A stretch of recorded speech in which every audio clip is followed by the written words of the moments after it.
Geger Natalia Olser sindir SW udah cerai masih minta diurusin rumahnya sama mantan suami. Hah? Diri ya cuy, sarang burung walet. Anak aku nggak pakai sarang burung walet sih. Gitu tapi masalah makanan anak aku ya udah tugas aku sendiri nggak sih? Iya dong. Uang supir emang udah tugas aku sendiri, uang listrik, uang sampah itu udah tugas aku sendiri. Ngapain lagi masih minta sama mantan, kocak? Halo teman-teman semuanya, apa kabar? Semoga kalian selalu sehat dan dilancarkan rizkinya. Kali ini kita akan membahas sosok Endah yang kembali menjadi sorotan publik. Mulai dari sindiran pedas yang diduga dilontarkan oleh Natalia terkait urusan pasca perceraian, kemunculan kembali sosok yang dijuluki netizen sebagai Ibu Peri, hingga pengakuan mengejutkan mantan asisten yang membongkar berbagai cerita lama yang kini kembali ramai diperbincangkan. Di tengah panasnya perdebatan netizen, muncul pula berbagai tudingan, sindiran, dan jejak masa lalu yang membuat nama Endah kembali menjadi bahan perbincangan di media sosial. Benarkah semua yang dibicarakan itu fakta? Ataukah hanya opini yang semakin berkembang karena situasi yang sedang memanas? Perkembangan terbarunya, mantan asisten yang mengaku pernah bekerja sangat dekat dengan pihak yang dibahas dalam video ini kembali membuka cerita yang membuat publik semakin penasaran. Di sisi lain, berbagai komentar dari tokoh-tokoh lain juga ikut memperkeruh suasana dan membuat perdebatan semakin panjang. Yuk kita tonton. Maaf ya bunda, aku cuma bisa ngasih 20 dulu, lagi banyak pengeluaran. Ya udah nggak apa-apa, yang penting kamu lihat anak kamu, yang penting ketemu anak. Jangan sampai nanti dia cari-cari sendiri, bapakku yang mana ya, mamaku yang mana ya. Nah, Endah denger nih Endah. Suatu saat yang namanya anak pasti akan mencari figur bapak dah. Itu mentang-mentang lo lagi mabuk kepayang sama CEO gitu. Akhirnya Ibu Peri udah mulai live lagi. Siap kalian netizen untuk memberikan kata-kata mutiara-mutiara pada live-nya? Kapan dia live lagi? Aku cuma mau kasih kata-kata yang belum tersampaikan. Setelah hampir setahunan pura-pura jadi CEO, rasanya capek dan butuh reinkarnasi untuk jadi bebek anget. Ada anjing.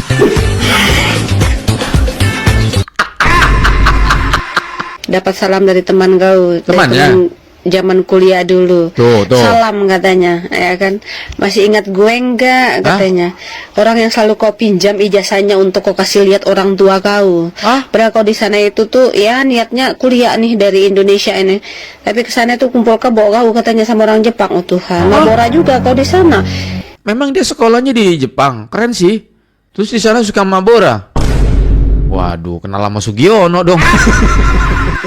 Ya, pantesan si Mbak tadi ngomong itu Sugiono dibawa-bawa ya.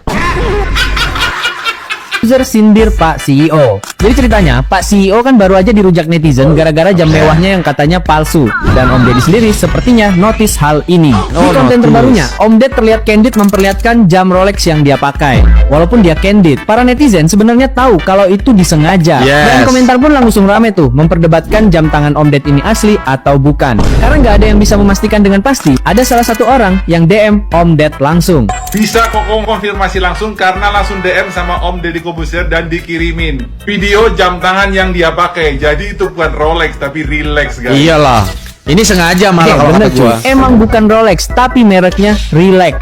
Ini kelihatannya Om Ded sengaja pakai yang palsu sih. Biar apa? Ya biar bisa ngimbangin Pak CEO kita lah. Sebetulnya kalau gue percaya Bang Deddy Corbuzier itu emang sengaja ya pakai jam palsu itu untuk ngebecandain CEO. Puas banget dah gue ya. Dan bener ya, ternyata yang kemarin rame rumah sama Sarwena itu bukan satu-satunya rumah Ruben Onsu. Ternyata ada 4 properti Ruben Onsu, yaitu di Jakarta ada 3, 1 ada villa mewah di Sukabumi. Nih, ini juga ada rumah mewah yang letaknya di daerah kawasan Pondok Indah, Jakarta. Kawasan elit. Rumah ini ditaksir senilai 90 miliar. Nah, berbeda dengan rumah yang waktu itu terkesan ke modern Eropa, ini tuh terkesan kayak cottage gitu ya, di tengah perkotaan karena banyak ditumbuhi tumbuh-tumbuhan yang terkesan rindang di dalamnya itu. Kita ulik. Wow, ruang tamunya begitu mewah dan megah. Terdapat kolam renang. Berarti kalau bicara soal the real CEO, menurut gue ya Bang Ruben lah CEO-nya. Rumah aja banyak, ada 4 ya. Belum katanya ada villa juga ya Bang Ruben ya. Oh, CEO-nya siapa berarti sekarang? Dan ini tempat bermain anak. Dan ada supermarket pribadi. Ini mah ya bukan lagi CEO, ini mah lebih dari CEO. Oh, kemarin mah CEO, ini mah founder, owner, sultan merenya. Menyala bosku. Geger Natalie Olser sindir SW udah cerai masih minta diurusin rumahnya sama mantan suami. Hah? Diri ya cuy. Bisa dicerai masih minta urusin rumah. Aduh, kan kocak. Kocak ya. Sarang burung walet. Anak aku nggak pakai sarang burung walet sih. Gitu, tapi masalah makanan anak aku ya udah tugas aku sendiri gak sih? Iya dong. Aneh-aneh aja. Uang supir emang udah tugas aku sendiri, uang listrik, uang sampah itu udah tugas aku sendiri, ngapain lagi masih minta sama mantan, kocak?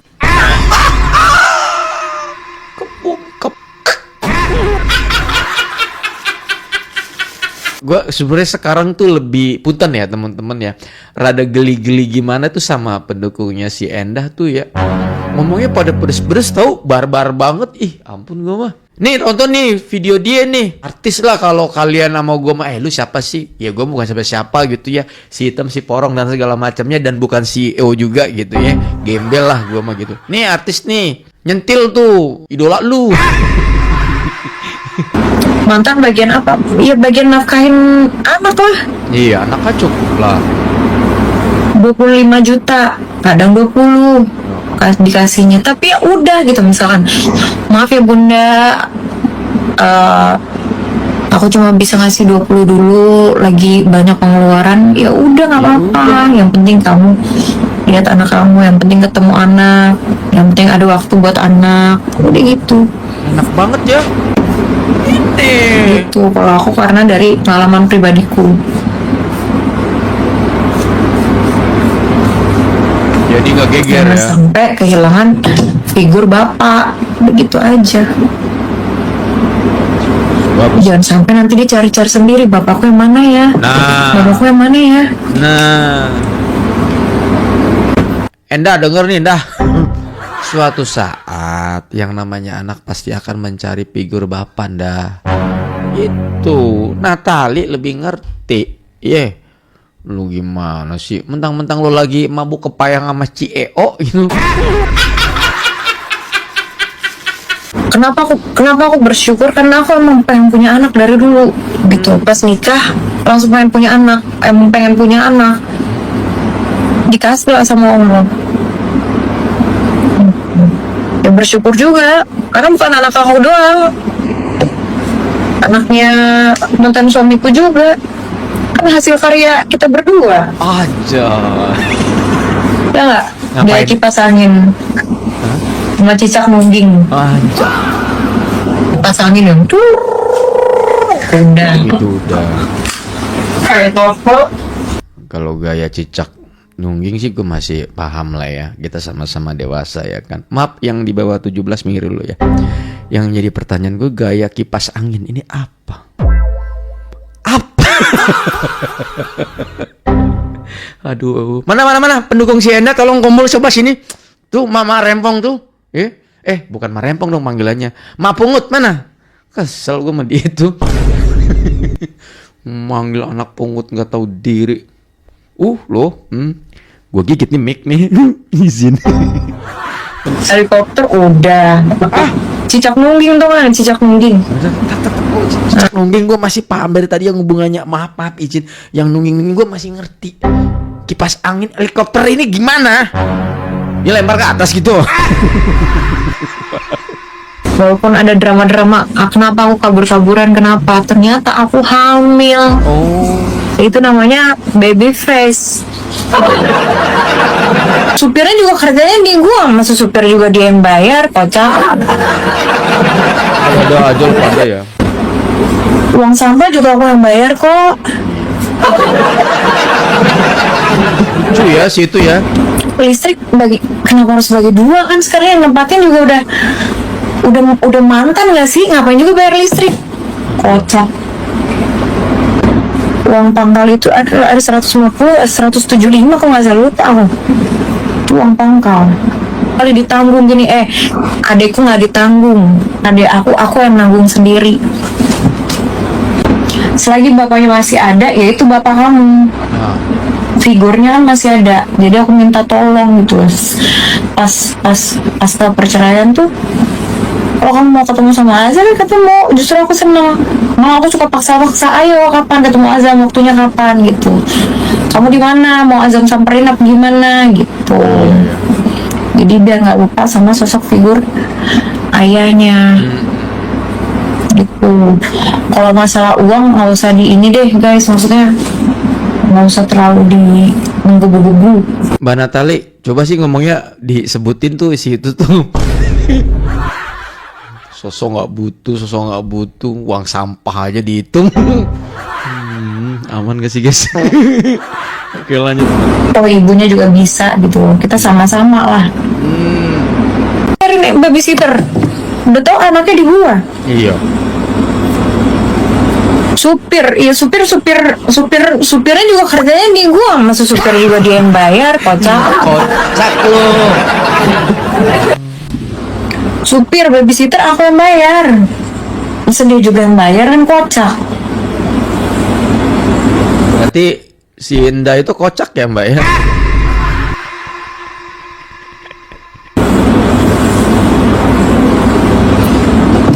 Gitu loh. Kalau masalah nafkah ya emang udah kewajiban laki-laki guys, udah kewajiban ayah, udah kewajiban bapak sama anaknya gitu. Tergantung kita mintanya, tahu diri aja. Oh, tahu diri. Mana? Kita ngomongin gak ke Endah deh ya. Kalau Endah mah udah urusannya sama para pengacara aja ya kan. Ini para pendukungnya. Ngomong Mbak, ngomelin tuh Mbak. Pakai ngata-ngatain anak pungut Mbak. Gue masih kesel Mbak, gue masih belum terima gue. Kesel banget gue. Ohnya dipanggil anak pungut Mbak. Suruh tahu diri tuh, ya. Junjungan lu. Gue jadi kayak mak-mak gue kayak. Ampun gue. Makanan kucing anjingku 3. Makanan kucing sekarang dibahas. Anjingku 3, belum aku bayarin. Karena aku kan sayang banget sama karyawan ya, kalau karyawan baik sama aku sayang gitu. Apalagi aku sekalian anak-anak pembantuku, sekalian juga. Biar apa? Biar Azam ada temennya. Oh gitu. Hebat ya. Uang sampah juga aku yang bayar kok. Udah lah pada minggem lah, udah pokoknya kesentil udah ini mah. Hore. Live ya? Akhirnya Ibu Peri live lagi. Oke. Ibu Peri sudah berani untuk menghadapi dan melawan netizen. Oke. Lo Dia lempar bang. sudah mulai live lagi untuk menebarkan senyum dan kebaikan-kebaikannya kepada makhluk hidup. Siap kalian netizen untuk memberikan kata-kata mutiara pada live-nya? Kapan sih? Mau beli barang dagangannya? Gua nggak tahu loh. Semangat, semoga netizen tetap membara untuk bisa membantu Ibu Peri dalam menyelesaikan masalahnya. Memang gue jujur ya, nggak stay megang HP langsung cek TikTok, nggak gitu juga sih. Gue ngecek TikTok tuh kalau misalnya gue mau ada aba-aba nih beberapa jam lagi gue nanti mau bikin konten, lagi waktunya lagi ada kerjaan, ada kesibukan lain, nggak gue. Walaupun megang HP tapi bukan itu yang gue cek gitu ya. Apa? komentar netizen. Perhatiin gitu. Tapi kalau memang dia udah live ya syukur lah ya kan gitu. Kapan dia live lagi? Aku cuma mau kasih kata-kata yang belum tersampaikan. Live juga nggak ada yang beli. Seriusan live nggak ada yang beli. Ngilang kemarin ke Gunung Kawi dulu. Tapi setahu gue tuh udah beberapa hari ini gue malah nggak pernah ngelihat live. Kalau dulu iya gue pernah juga scroll TikTok tuh tiba-tiba muncul gitu ya. Kalau sekarang malah jarang sih menurut gue gitu ya. Ya pokoknya semenjak rame lah gitu ya. Masalah setelah klarifikasi kalau nggak salah ya. Setelah hampir setahunan pura-pura jadi CEO, rasanya capek dan butuh reinkarnasi untuk jadi bebek anget. Mau ngopi di luar. Ntar dulu, kenapa gue ketinggalan dia waktu bikin konten CEO sih? Kalian nggak ngabar-ngabarin. Gue paling seneng kalau ngeliat konten dia. Oke. Setelah hampir setahunan pura-pura jadi CEO, rasanya capek dan butuh reinkarnasi untuk jadi bebek anget. Mau ngopi di luar tapi lagi mencret. Malah bikin makin pusing. Emang paling bener recharge di rumah Ruben aja sih. Recharge di rumah Ruben aja sih. Lo jatuh bang. Di rumah Ruben aja sih. Ngambil apa dia?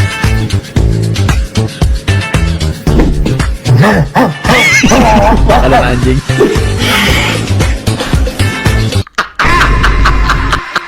Masa CEO begini bang lu mah? Harga diri CEO hilang lu bang gara-gara lu. Apa CEO minumnya galon? 20.000 segini, gue ngasih duit untuk rumah Ruben, air Ruben, segalanya lagi. Jam berapa nih? Mesti pura-pura jadi CEO lagi ya?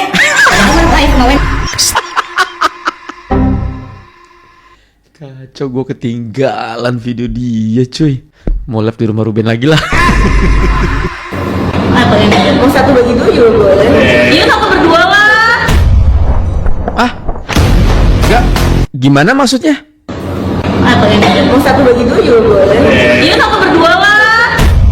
Mau 1 bagi 2. Babak yang paling menjijikan sekaligus paling tragis dalam sejarah dunia hiburan. Menjijikan. Bisa Sarwenda harus kehilangan hak asuh anak dan diusir dari rumah mewah peninggalan Ruben Onsu sebab bom waktu rahasia di belakang layar akhirnya meledak menghancurkan sisa-sisa hidupnya. Enggak ya guys, hak asuh belum ya, belum sama Ruben. Ini berita punten ya. Gua konten reaction. Gua suka dengan sesuatu yang berbau fakta ya, tapi kalau terlalu berlebihan juga gua nggak suka. Kenapa? Karena hak asuh belum jatuh sama Ruben karena baru minggu depan. Ya, kuasa hukumnya itu mengajukan gugatan, ya, dilampiri dengan beberapa bukti baru. Itu yang gue tahu dan itu statement resmi dari pengacaranya ya. Tapi kalau hak asuh udah jatuh sama Ruben nih, gini-gini nih, ya memang sih, alhamdulillah gitu. Cuman maksud gue, come on man, jangan berlebihan gitu. Punten ya, kenapa? Karena gue anti ya. Kalau yang hoax gue nggak suka gitu ya. Punten ya teman-teman ya. Oke, tapi kalau kalian menonton silakan ya. Cain komen ketika Sarwenda rilis lagu baru. Ada lagi? Kapan kak rilisnya? Pengen banget ketinggalan. Bangkat! Wow! Nadanya udah pas, tinggal nadinya belum dilepas. Malah bikin lagu, bikin rumah dong. Enakan lagu My Little Bolu Ketan. Kemarin sebenarnya udah pas tadi bukan yang ini. Hei halo Sarwentot, iya ya apa sih tutuku oyster TPP nang Singapura. Kok gua menyek menrai mau anjuk Singapura wong penggawean wae ngising tempura ngono kok. Terus apa ae sing kate mau jak? Oh, pacarmu sing CEO silet unta iku ah. Saranku lek budal jam palsune ojo digawe lho ya. Lah ya wong akune soge mosok jam patek ae palsu. Lah kare iku jam patek apa patetek? Oh, adekmu sing jenenge Wendi ku ya melu. Iya sing Wendi wedokan gedhe iku sih. Waduh gak bahaya ta iku dijak pesawat apa gak oleh. Lah ya apa wong ancene bentukane koyo celeng, obesitas tapi. Oh alah yo wis le mau kayak bagasi. Terus pegawaimu sing wedok kakek cangkem iku sapa ta jenenge? Mandul. Iya mandul iku melu ta? Melu sisan ya Allah, wis bambung gembel ngerwepoti sisan. Saranku sadurunge budal kongkon ados seraine muwesum. Suntune gede-gede kuning-kuning kok yo nguakak koyo ngono. Saranku sikatan ojo kakek ngopyok untung kok ndak garing. Ya wis hati-hati. Jangan diludahin HP lo ya. Singapura dibayari sapa? Jaluk ru bensin ngalah sak keluarga kok gak tau diri. Budal apa gak ceblok pesawatmu anjing. Balik lagi aja HP. Aduh, ampun. Nggak kebayang habis bikin konten dia harus nyiapin tisu kan, dilap-lap, dicium masih bau anjay. Oke, kita bahas yang Mabora ya. Kita dengerin si mbaknya ya. Aduh, aku lihat-lihat tuh banyak di aplikasi sebelah sekarang itu lagi pada heboh yang ngebicaraan si Tim SAR ya kan. Ada dapat itu ada salam tuh dari teman kau. Dapat salam dari teman kau. Temannya? Zaman kuliah dulu. Tuh. Salam katanya, ya kan. Masih ingat gue enggak katanya. Orang yang selalu kau pinjam ijazahnya untuk kau kasih lihat orang tua kau. Padahal kau di sana itu tuh ya niatnya kuliah nih dari Indonesia ini. Tapi ke sana tuh kumpul kebo kau katanya sama orang Jepang. Oh Tuhan, Mabora juga kau di sana. Ntar dulu. Maksudnya memang dia sekolahnya di Jepang. Keren sih. Cuman pinjam ijazah gitu. Terus di sana suka Mabora. Waduh, kenal sama Sugiono dong. Aduh, ini masalahnya udah ngerembet kemana-mana nih. Sugiono udah dibawa-bawa nih. Aduh, repot gue. Cukup nakal juga kau ya. Iya kan? Pernah ditelanjangin juga kau di klub-klub. Aduh. Tapi ini sih berbanding 1000 ini sih menurut aku yang kau nggak, maksudnya seriusan pernah ditelanjang. Aman gak dibahas ini guys ya? Oke, lanjutlah. Tampakan di sini tuh di Indonesia ini tuh kalem, lugu, kayak orang-orang nggak punya dosa gitu, ya kan? Tahu-taunya nggak jauh beda kau sama orang-orang itu pemain-pemain kakek Sugiono itu. Dibahas kan aura kau dulu ya waktu di grup itu ya kayak gimana gitu, aura hantu gitu kan. Ike. Iya, kuat banget itu aura kakek Sugiono. Jawab itu salam teman kau itu. Lagi rame kau di sana juga, makanya tuh ya mulut etika itu dijaga. Siapa ya, sih apalagi namanya? kau itu tuh ya dibilang selebritis ya karena mantan suami kau oke lah.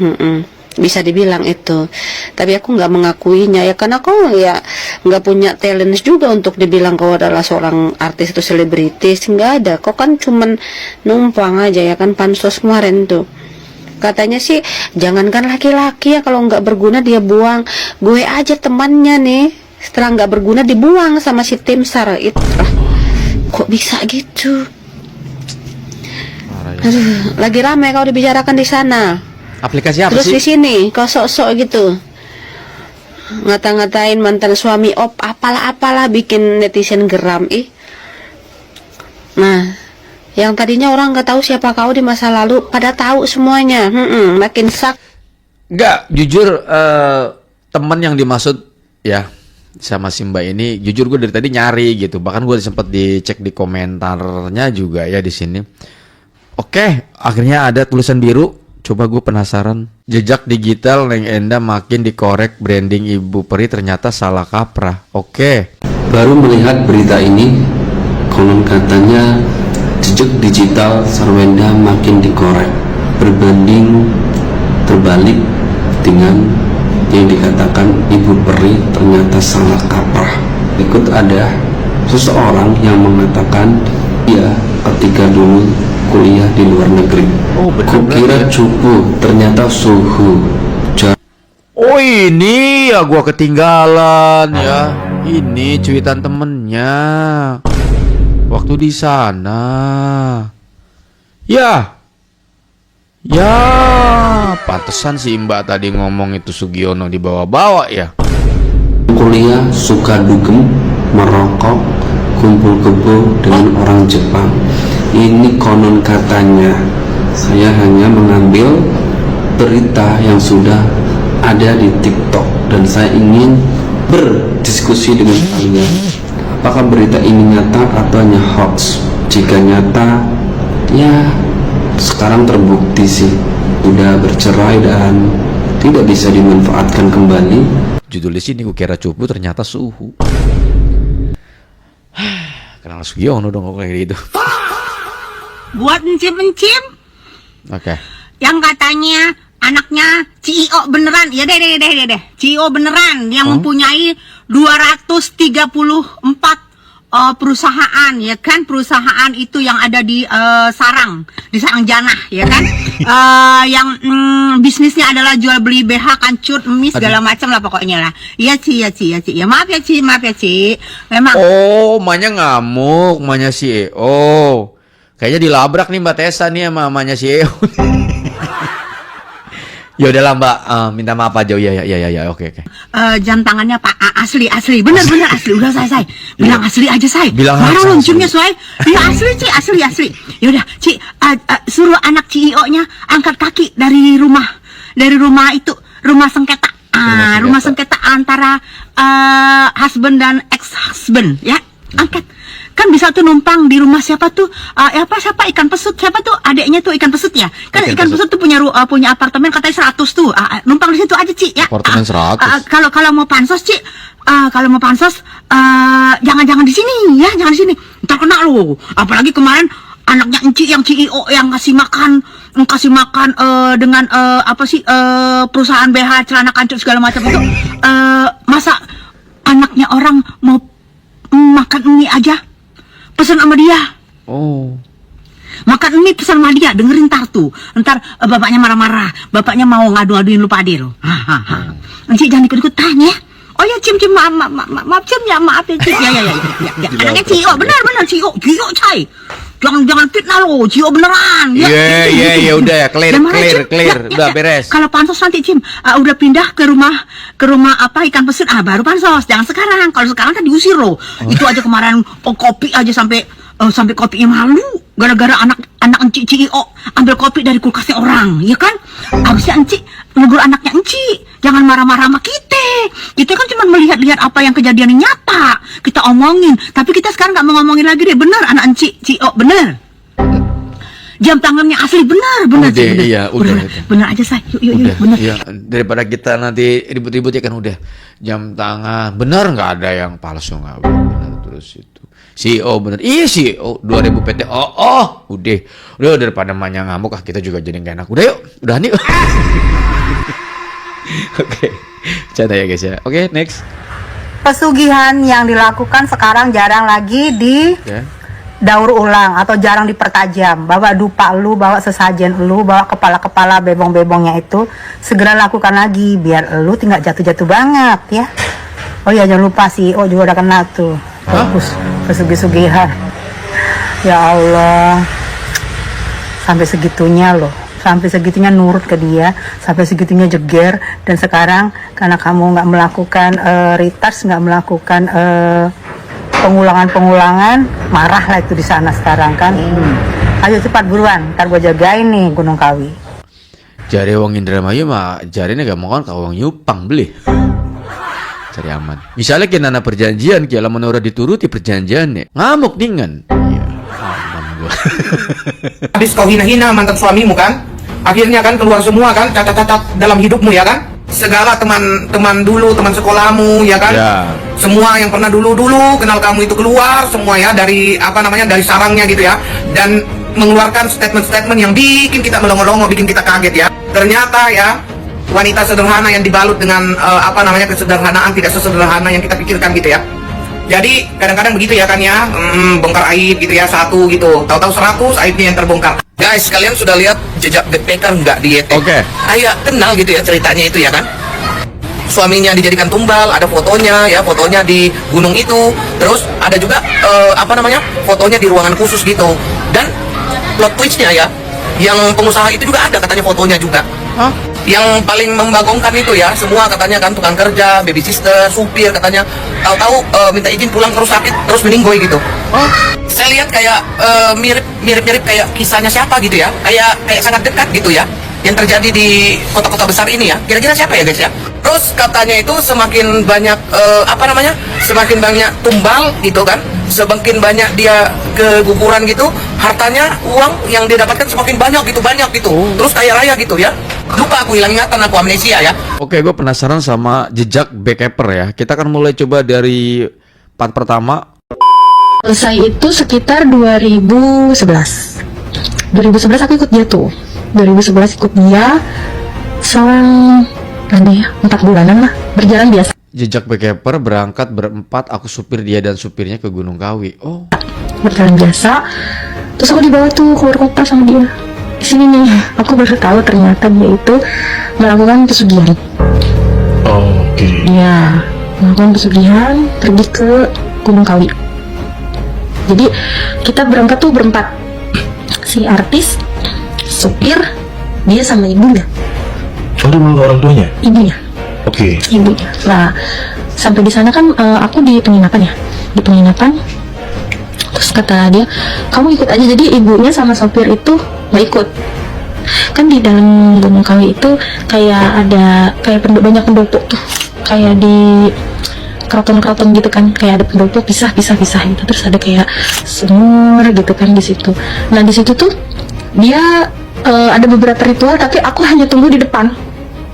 Ya tunggu di depan, tapi kan jaraknya kan karena luas ya kayak lapangan gitu, jadi kelihatan tuh dia ngapain aja di situ, aku lihat gitu. Dan aku dia udah ngomong kamu nggak boleh ngerekam apapun. Ya karena kan posisi saya di situ hanya kerja ya. Ya udah saya turutin aja. Ya udah iya mbak, aku manggil mbak kan. Dia kayak apa ya, bakar dupa. Aku pikir kan maaf dia kan nonis, aku pikir cara sembahyangnya dia gitu kan. Karena kan dia nonis gitu. Dia bakar dupa, ada sesajen juga, sempet dibawa mandi. Nah pas dia mandi itu dia panggil aku, minta ambilin kimono. Selesai mandi gitu kan. Selesai mandi di situ juga kayak ada kuncen ya bilangnya, ada kuncennya, jadi cuma berdua aja dia sama si kuncen itu. Nah aku lihat ada foto. Tatar, maksudnya mandi sama kuncen berdua doang.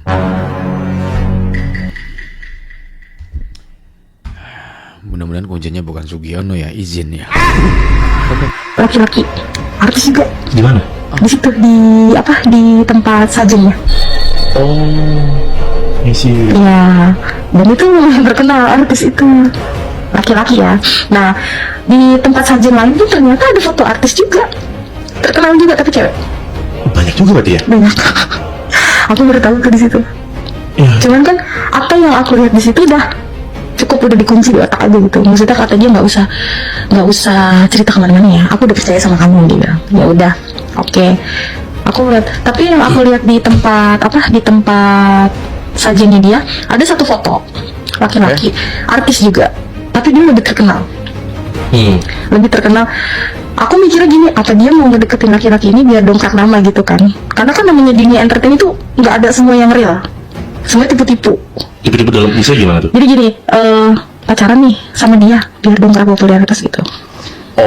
Dikenal, ini pacar si ini gitu, ini pacar si ini gitu. Apalagi kalau cowoknya itu udah ada nama lah. Setelah pulang dari Gunung Kawi itu, kerjaan masuk banyak banget. Banyak banget. Sebelum dia ke Gunung Kawi itu ya 1-2 ada lah. Tapi nggak sebanyak waktu dia habis pulang dari Gunung Kawi itu. Banyak sampai kayak tolong diaturinnya jadwalnya gitu. Dan yang manggil itu agensi-agensi besar, PH-PH besar. Bukan kayak FTV, maaf ya, per episode masih range murah, dia langsung budget banget. Langsung deh, dibayar kontan tuh? Dibayar kontan. Terus dia ngomong gini, bener kan Fit? Gitu ngomong ke aku, bener kan Fit? Apa kata aku? Berkat nih kita kesana, kata dia. Oh iya mbak, aku bilang gitu kan. Ya aku kan sebatas kerja aja lah, nggak mau yang ngorek-ngorek sampai dalam harus kenapa, enggak gitu. Dia udah kasih jawaban itu, udah cukup. Dan itu dilakukan rutin setiap 1 bulan sekali di sana. Wajib. Kayak bakar dupa, mandi gitu kan. Di rumah pun begitu. Di rumah dia ada ruang khusus yang memang kayak untuk bakar dupa, ada sesajen. Terus rumah tuh udah dupa, jadi dia keliling rumah gitu buat ini asap-asapnya. Aku pikir kan cara sembahyangnya dia sama soalnya. Aku mau diem aja, mungkin harus sembahyang gitu kan. Kata aku, mbak emang harus kayak gini terus ya? Iya, biar job lancar. Betul. Beberapa tahun kemudian dia nikah sama laki-laki yang ada di foto di tempat sesajennya. Iya. Dan itu artis ada nama, udah terkenal lah. Udah terkenal, cuma memang belum sehedon hidup sekarang. Kasarnya terkenal tapi masih merintis gitu. Maksudnya belum wah, kehidupannya belum wah lah gitu. Setelah nikah itu, suaminya ini nggak pernah bilang enggak sama dia. Semua diturutin. semua ditutup bener-bener dia jadi princess gitu loh. Bener-bener jadi princess bener-bener yang aku pengen ini iya, apa selalu iya yang keluar, nggak pernah bilang enggak suaminya itu. Cuman yang aku curiga itu dia setiap hamil, kan dia udah 2 kali nih keguguran nih. Dia hamil, kalau hamil itu dia bawa sajen tuh ke kamar, ya kan? Terus dupanya itu ditiupin ke perutnya dia, ke perut dia gitu. Terus aku kan lihat, kataku kok gini ya gitu. Baru kejadian itu nggak lama, selang seminggu keguguran. Selama dia nikah itu kalau kerja ya semua barang-barang kan di mobil. Overprotective banget suaminya. Pokoknya jangan sampai istri gue tuh lalai sampai keguguran lagi gitu. Hamil lagi nih yang kedua, begitu juga sama. Tapi setiap habis keguguran harta dia bertambah. Iya. Entah dia beli mobil, entah dia punya rumah baru, beli di klaster yang memang bukan klaster murah lah. Widih, gokil. Iya, ada di Jakarta Utara. Yes deh. Dan itu kebanyakan kayak pengusaha-pengusaha, bukan yang kayak artis-artis yang rumah di sana. Pengusaha luar negeri gitu. Kayaknya bisa dihitung lah, artis di Indonesia itu bisa dihitung gitu. Bisa ditebak lah di mana. Ya. Mungkin teman-teman bisa cari lah ya. Aku nggak mau terlalu signifikan karena ya itu takut panas ya. Nah, keguguran pertama nih, keguguran kedua dia dapat hadiah mobil mewah, rumah hampir sekitar 20 M kali ya tuh. Mbak Fitri adalah asisten pribadi yang bertugas mengurus pekerjaan kantor dan bisnisnya, bukan seorang makeup artis MUA profesional. Dalam kesehariannya sering merias wajahnya sendiri atau dibantu oleh MUA profesional. Sementara Mbak Fitri membantu kelancaran urusan pribadinya. Kok kayak mirip yang lagi viral tapi agak dipelintir. Properti kuliner tahu. Kalau kalian mau nonton mungkin channel YouTube-nya ada Jejak Bekeper ya. Silakan kalian mampir ya teman-teman ya. Gua nggak mau berasumsi yang terlalu berlebihan karena dia juga tidak menyebutkan nama gitu kan. Dan itu nantinya menjadi bumerang juga buat siapapun yang terlalu mengekspos berlebihan. Mungkin gue lebih enak tuh dengan statementnya Mbak Tessa sih. Kalau Mbak Tessa itu kan dia langsung datang ke sana, dia nanya langsung ke kuncen yang di sana dan juga diiyakan sama kuncennya. Bahkan bukan cuma Mbak Tessa doang kan yang ke sana. Sekelas pesulap merah juga kan kita tahu semua kan. Langsung ngobrol kan sama kuncennya gitu. By the way, gue gak mau terlalu jauh ya. Cukup dulu, oke? Cukup. Sudah masuk 8:30, gue gak tahu nih tayangnya jam berapa. Pagi kah atau nanti per jam 12 malam gak kena. Videonya? Teman-teman, setelah mengikuti seluruh pembahasan dalam video ini, secara pribadi saya melihat bahwa kasus seperti ini sebenarnya sudah jauh melampaui persoalan siapa yang benar dan siapa yang salah. Yang paling menarik perhatian saya, justru bagaimana setiap hari selalu muncul cerita baru, tudingan baru, dan narasi baru yang membuat publik semakin bingung menentukan mana fakta dan mana opini. Kalau saya pribadi, saya termasuk orang yang cukup berhati-hati ketika mendengar pengakuan dari pihak manapun, termasuk dari mantan asisten, teman lama, netizen, ataupun pihak yang mengaku mengetahui kehidupan pribadi seseorang. Bukan berarti mereka pasti berbohong, tetapi saya merasa setiap cerita yang muncul tetap harus dilihat secara kritis. Apalagi ketika cerita tersebut menyangkut kehidupan pribadi seseorang yang sudah menjadi konsumsi publik selama berbulan-bulan, bahkan bertahun-tahun. Menurut saya, fenomena yang sedang terjadi sekarang menunjukkan bahwa media sosial memiliki kekuatan yang luar biasa besar. Satu pernyataan bisa menjadi viral. Satu potongan video bisa memunculkan ribuan komentar. Bahkan satu tudingan yang belum tentu terbukti bisa langsung dipercaya oleh banyak orang hanya karena sesuai dengan opini yang sudah mereka miliki sebelumnya. Saya juga melihat bahwa ketika seseorang sudah terlanjur memiliki citra negatif di mata publik, apapun yang dilakukannya akan lebih mudah dipandang salah. Sebaliknya, ketika seseorang memiliki citra positif, banyak orang cenderung memberikan toleransi yang lebih besar terhadap kesalahan yang dilakukan. Fenomena ini sangat sering terjadi, dan menurut saya cukup menarik untuk diamati. Dalam kasus yang dibahas kali ini, saya merasa publik sudah terbagi menjadi beberapa kubu. Ada yang sepenuhnya mendukung Endah, ada yang sepenuhnya menentang Endah, ada yang mendukung Natalia, ada yang mendukung pihak lain. Dan yang paling sedikit jumlahnya biasanya adalah orang-orang yang memilih menunggu fakta yang benar-benar jelas sebelum mengambil kesimpulan. Kalau saya sendiri lebih nyaman berada di posisi terakhir. Saya lebih suka melihat bukti yang jelas dibanding langsung percaya pada narasi yang beredar. Karena semakin besar sebuah kontroversi, biasanya semakin banyak pula informasi yang bercampur antara fakta, opini, asumsi, dan bahkan rumor. Mengenai sindiran Natalia yang ramai diperbincangkan, saya melihat bahwa publik memang bebas menafsirkan ke arah mana sindiran tersebut ditujukan. Tetapi selama tidak ada penyebutan nama secara jelas, tentu masing-masing orang akan memiliki interpretasi sendiri-sendiri. Yang menarik justru, bagaimana netizen langsung menghubungkan berbagai pernyataan dengan tokoh tertentu. Ini menunjukkan bahwa persepsi publik terhadap sebuah isu kadang jauh lebih kuat daripada pernyataan itu sendiri. Kemudian soal kemunculan kembali sosok yang disebut Ibu Peri, saya melihat bahwa fenomena ini juga menunjukkan betapa cepatnya siklus media sosial bekerja. Hari ini seseorang menjadi pusat perhatian, besok mungkin muncul tokoh lain, lalu minggu depan bisa muncul isu yang sama sekali berbeda.